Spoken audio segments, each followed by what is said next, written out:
The Sporting Live concept came about through the union's social unionism program, which was implemented in the fall of 2010, which is where the committee decided that we will still organise our members around issues, but that there could be some organising around events. And those events can be social in nature, bringing people together from all different avenues and different parts of the world, different parts of the organisation, but bring them together in one particular focused event, predominantly sports. Sporting Lives, or Supporting Lives, is S''porting, and well, the way you know, it's a bit of a play with words.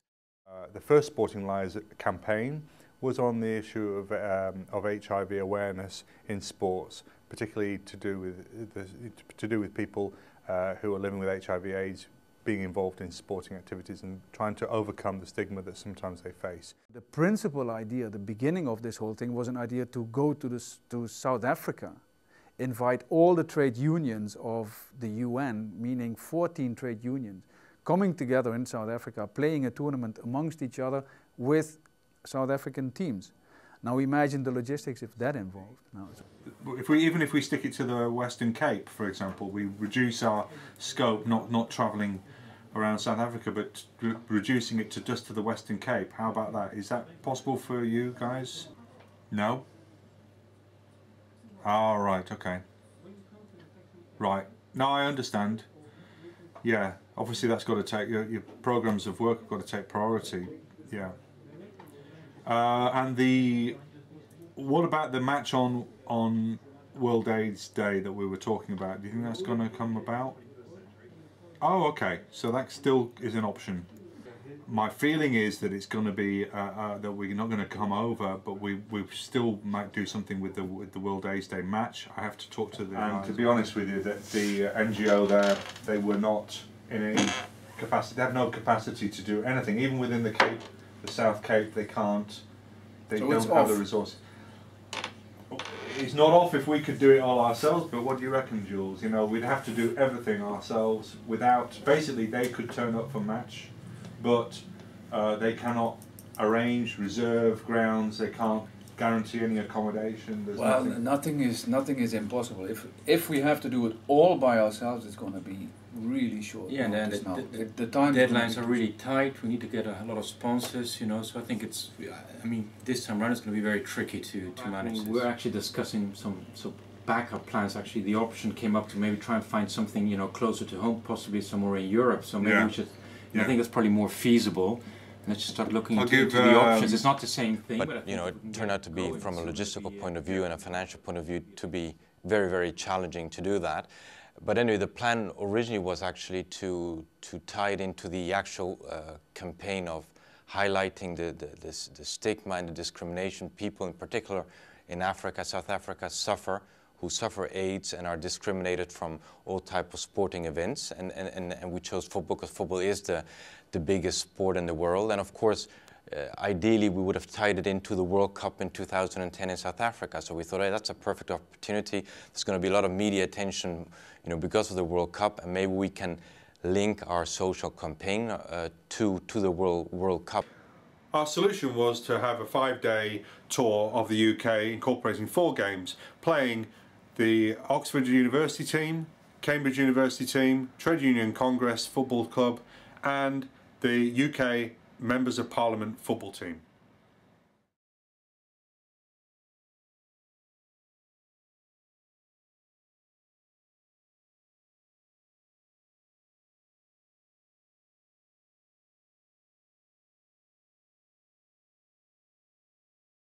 Germany, and he actually went to a very strict religious school. You know, just to get to know the players a bit better as to, you know, what their favorite football moments are, and also even basic things, just to know everyone's name, that we all know who is who, which was very, very important. And so basically the first part was more like an exercise that the players get to know each other. The second part was more like a tactical talk regarding the football game. So Theo stood in front of the group with the board and showing some, you know, some some game situations. How should you react to this type of situations? How should we defend?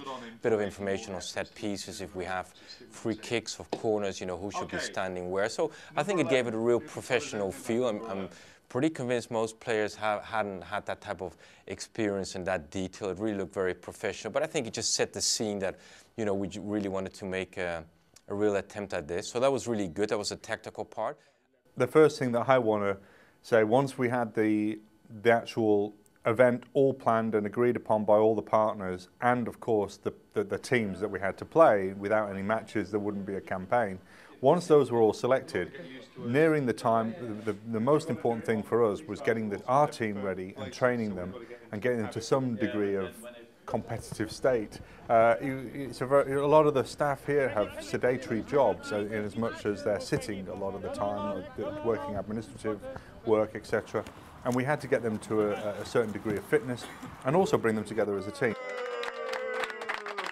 The team was really, I think, a wide reflection of all the posts and organs within the tribunal. There's people there from registry, from the OTP, from chambers. There was interns there. I think there was even someone from the defense. So yeah, so it was, I think, also keeping in mind that a lot of people probably didn't know each other, maybe some by name or face, but I think there was even people I had never seen before. So it was, you know, that type of session I think was pretty instrumental to you know, to get to know each other a bit. And, you know, because let's be honest, after that we were together for just over 4 days, very, very intense. I mean, absolutely no privacy. So I think it's good to have a feeling as to what type of people you're going with. And yeah, I think it's just, as I said, excellent for the team building, absolutely.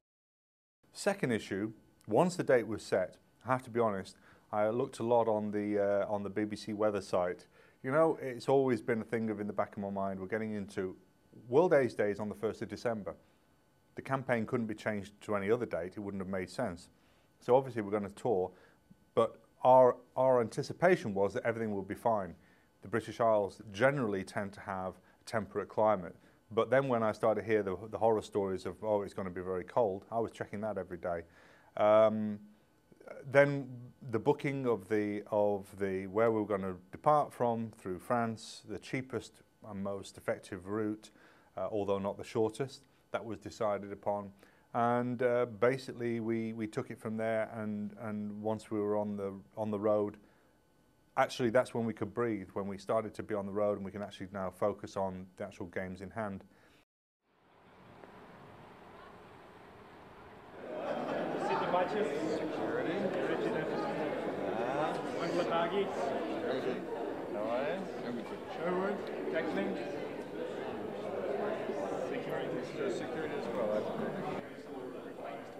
The tribunal is all about fighting prejudice, fighting ignorance.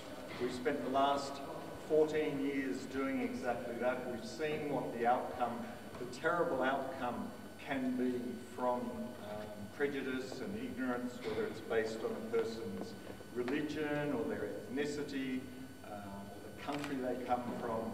And it's great to see the ICTY continuing that fight here through our football team, going off to play these football matches as part of World AIDS Day, which is on the 1st of December. So thank you very much for that. I know you're doing this at your own expense. You're doing it, it's your own time and expense. I have to go and fight the budget next week, so I'll come back with the money, you come back with a cup. How's that? Thanks very much.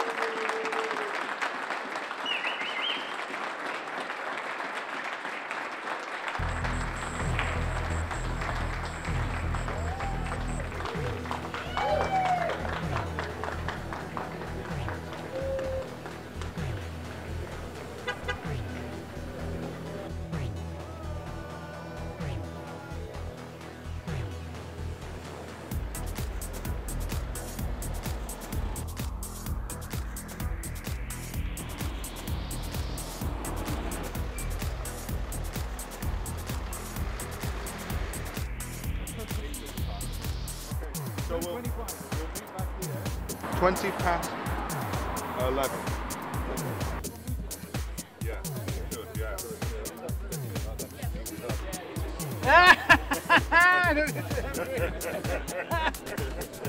Fantastic! Look, who's this? Who's this? I don't know. Who's that? I know, it's the same. Oh, it's Monopoly money. Monopoly money. It's not the euro. Yeah, no, outside. Second day was Saturday morning. Woken up by a phone call message from the captain of the Oxford University team saying that the pitch was frozen and that they were looking for possible alternatives, and it was touch and go whether it was going to be played. They did say it was going to be played. They wanted to play, desperately wanted to play, but that was my morning of dread. So that was the first morning. Team arrives at the pitch. We realize that the conditions are not the best, but we are keen to play because it was uncertain if the game is going to go on. And with big assistance of the referee himself and as well as the Oxford team, who were also enthusiastic about the game, we proceeded with the game. And of course, referee instructed us that we should be careful, and depending on the conditions and the way the game would develop, he would then continue with the game or maybe stop it. But you could sense that both our players and the Oxford players were really, really enthusiastic about the game. And obviously I'd ask you to caution both sets of players that I don't really want to see any flying tackles or sliding tackles, because clearly one of the things that I'm particularly interested in is the safety of the players.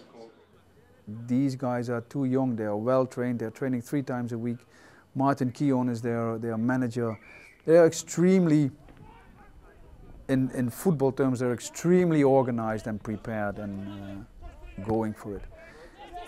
We are a group just got together 6 weeks before and started training. So I said, we will be slaughtered. We will be hammered.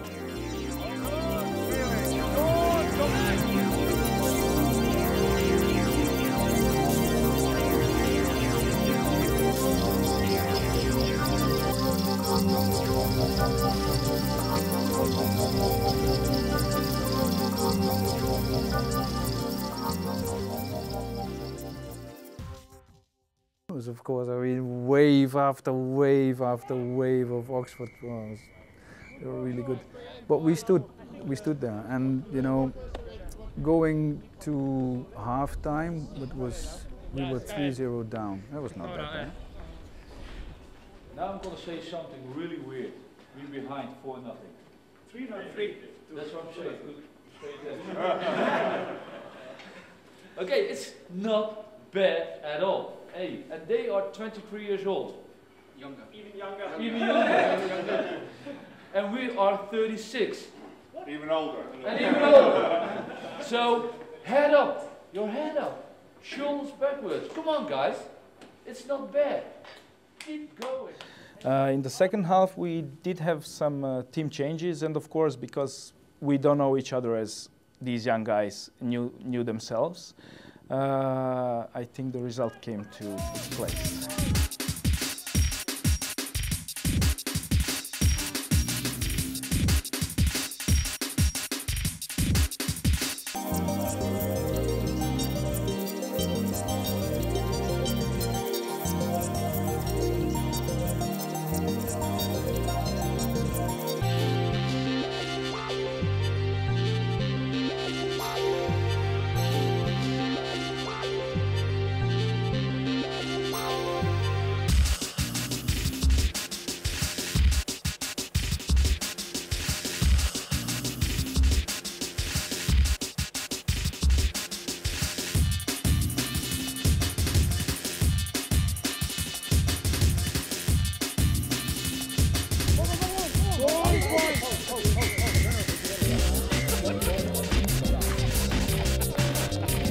Good.